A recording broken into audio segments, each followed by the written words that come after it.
Well, hello everyone. This is Stephanie August, and I wanted to share some tips with you guys on how to improve your website. I recently had someone reach out to me for a project on website content, and I know that this is probably a subject that interests those of you who are trying to get your businesses off the ground, or maybe you're just trying to do something as simple as put your resume, your professional profile on a website. Some people are doing that now, especially if you have a writing background like me and you want to have your own writing portfolio on there, something along with your resume and a little bit of a bio on there.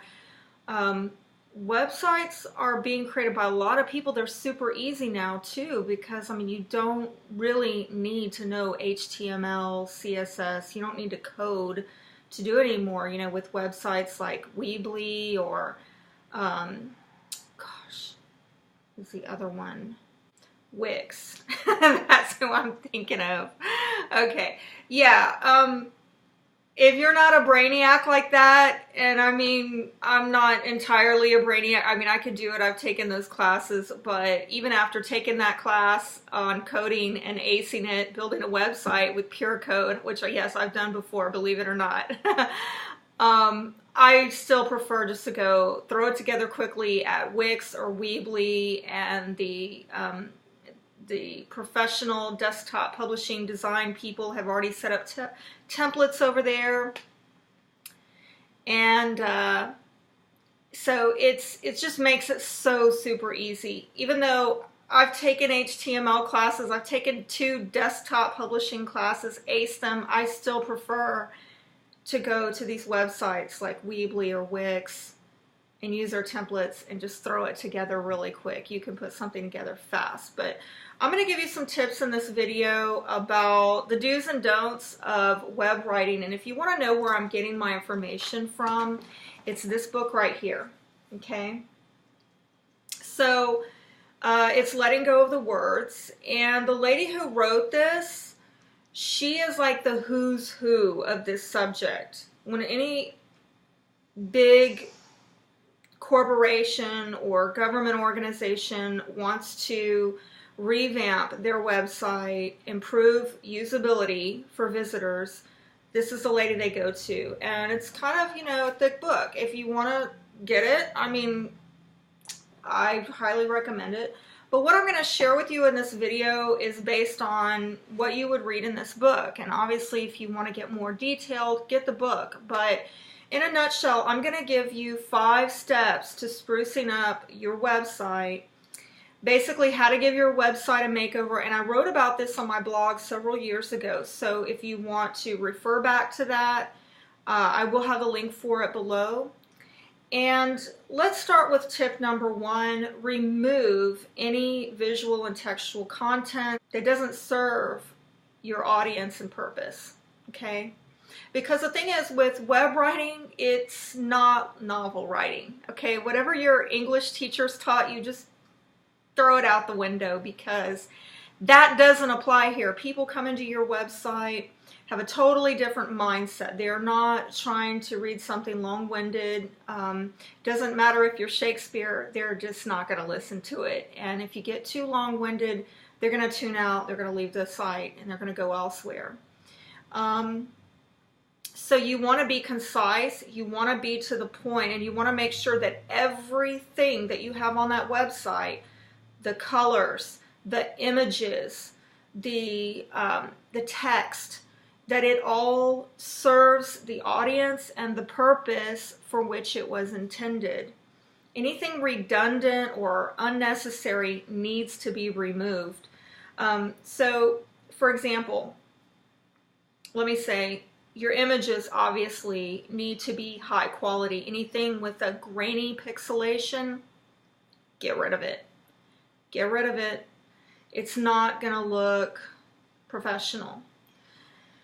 And the typefaces, they need to be contemporary. I'm going to talk more about that in another tip. We'll talk about typefaces to use, but You know, obviously, if you have a professional service that you're offering, you do not want to use a font typeface like Comic Sans that looks like, you know, you're just casual and not serious about your work, not taking it seriously. Okay. All right, and the colors. This is a deep subject.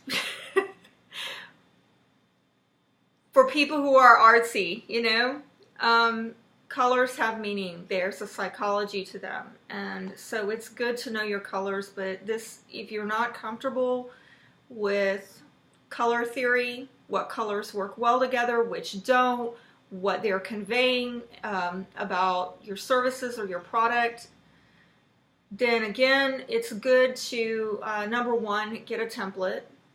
Number two, do a little research into the meaning of colors so that it lines up with what it is you're trying to convey to your audience. This is a lot about branding that I'm talking about, but you know, we've got it on the homepage especially. That's where you set your tone. That's where you show your brand. Because I mean, 95% of your visitors are probably going to land on your homepage. Everybody's going to see that. And that sets the tone for all the other pages beyond the homepage. So another issue is your content redundant? For example, you do not want to have your contact information or a call to action mentioned more than once on any web page.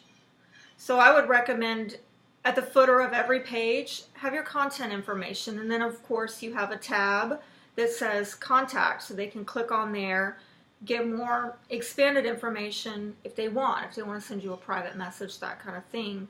But I wouldn't put the contact information more than once or call to action more than once per page. Otherwise it's going to be cluttered.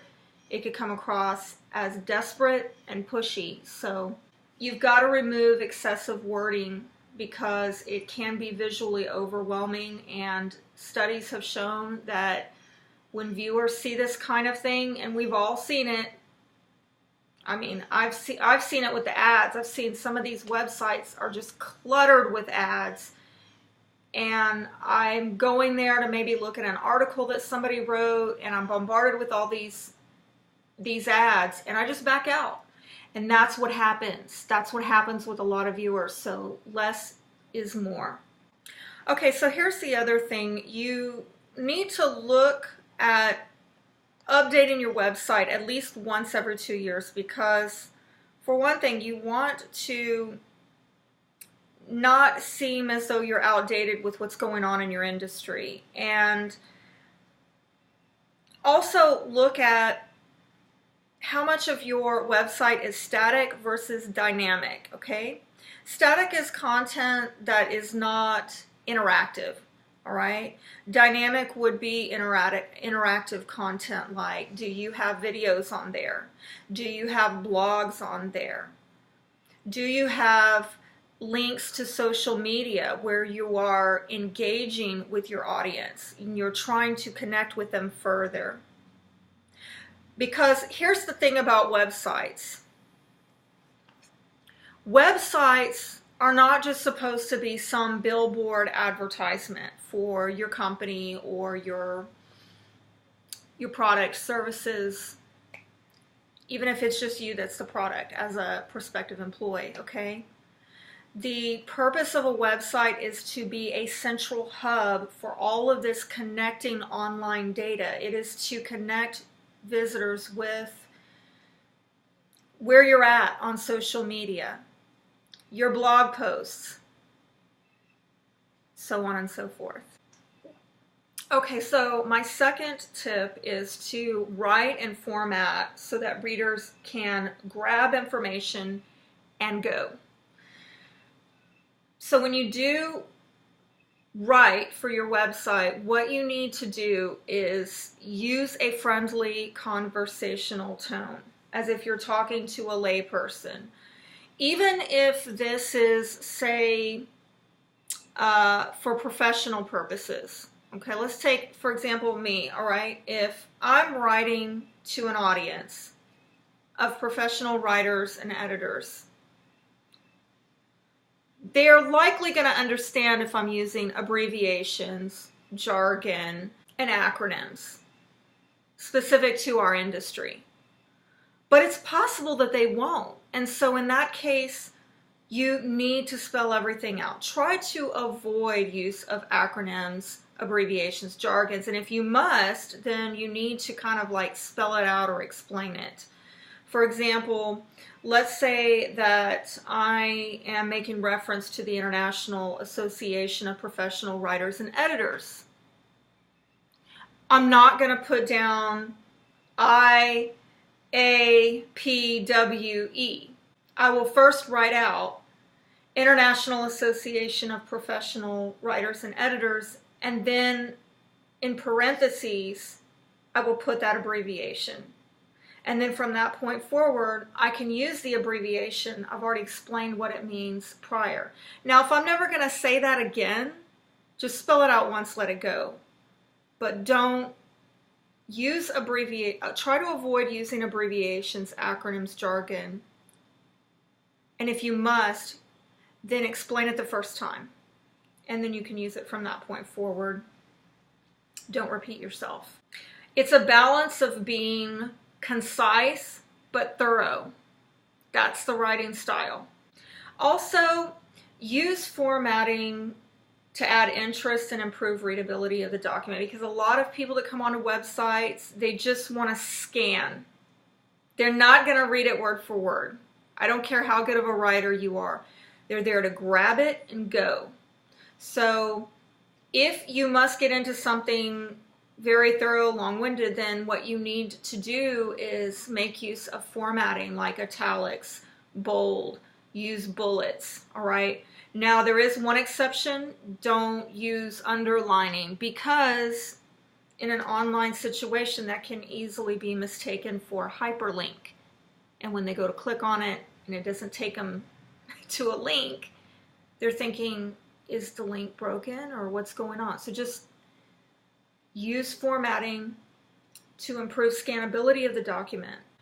Okay, so the third tip is keep it simple with less text and more links for a quick grab and go approach. This is also another way when you need to share a lot of information but you don't want to lose their attention. You can ideally limit your content to one screenshot, because studies of usability have shown that people just want to click and go, click and go, click and go. That's what engages people. But if they have to scroll down, you run a higher risk of losing them.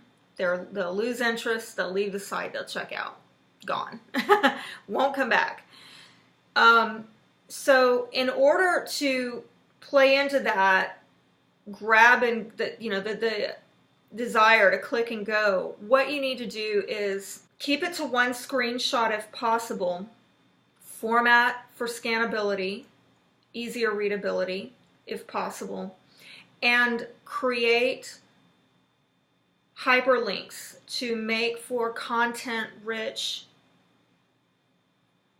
data that can be drilled down to. If the person has the interest, they'll continue clicking to drilling down into more information. But if they don't want it, then you're not overwhelming them visually with text.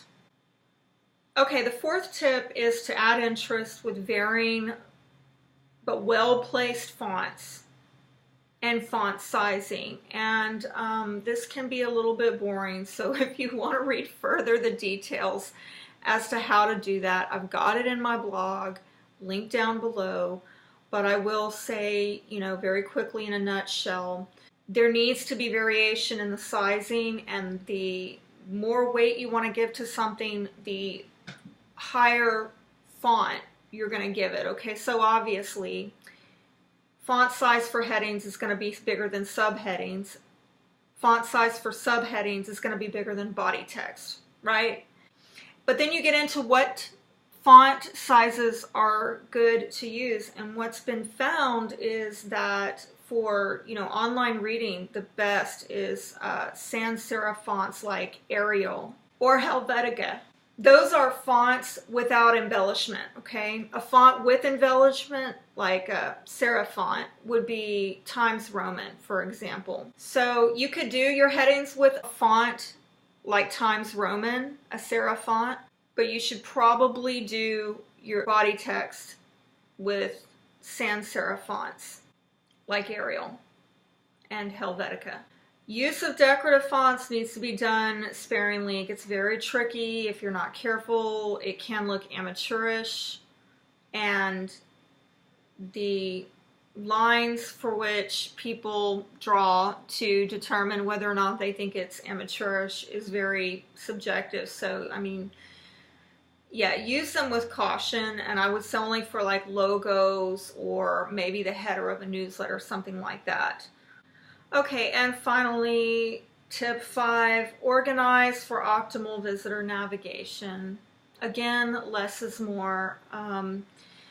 Usability studies have shown that people's eyes tend to gravitate to the top and to the left of a website. So it's best for you to place your navigation choices at the top left of your website on your home page, and keep it very simple. I mean, down to one word: home, about, contact, blog, store, okay? They can drill down more if they want to, but it's gotta be so simplified and to the point. And it's got to be, you know, some people try to get creative and crafty, but the problem is that people can get confused, they're unclear, and then they just, again, check out. You lose their attention, so you have to keep it simple and straightforward. Also, when you're arranging that navigation menu at the top, consider what is going to be most sought after by visitors and what will be least sought after by visitors. For example, the About page is probably the least visited, so there's been some people who have suggested just put it at the last. A lot of times people put Contact at the end, but it's been suggested maybe put About at the very end, because the visitors are going to look from top left to top right, the way that we read, okay? So the most important thing first, the least important menu option last. That's how it's going to go. And remember, all of these menu options, all of these pathway pages should maintain consistent styling, consistent with the home page. That established your branding. That established your tone. If you don't maintain consistency with your pathway pages, people click over there and they're like, wait a minute, I'm on the same website? So it's really important to maintain that styling consistency. If you're having trouble deciding how to lay out, how to organize all the pages on your website, one really helpful idea, even if you're just revamping it, you're trying to edit, recreate or reorganize, I should say, your website. One really helpful way is to print the pages out for every page on your website and then arrange it on the wall and move it around. Try to think the way that your user thinks. Why are they here? What is it they're trying to get? Is this page going to link them to where they want to go? You know, that sort of thing. So those are my 5 tips for improving your website. If you want help, you can reach out to my email address, and I'd be happy to talk to you about how I can help you. Also, one last mention, if you like this picture in the back, it's for sale. It's my daughter's. And yeah, I know it's kind of girly and not everybody's into that, all right? But she's got a lot more work, so I'll put the link below if you want to check out her work. And I hope that helps somebody out there. Hope you enjoyed the art. Y'all take care. Thanks for listening.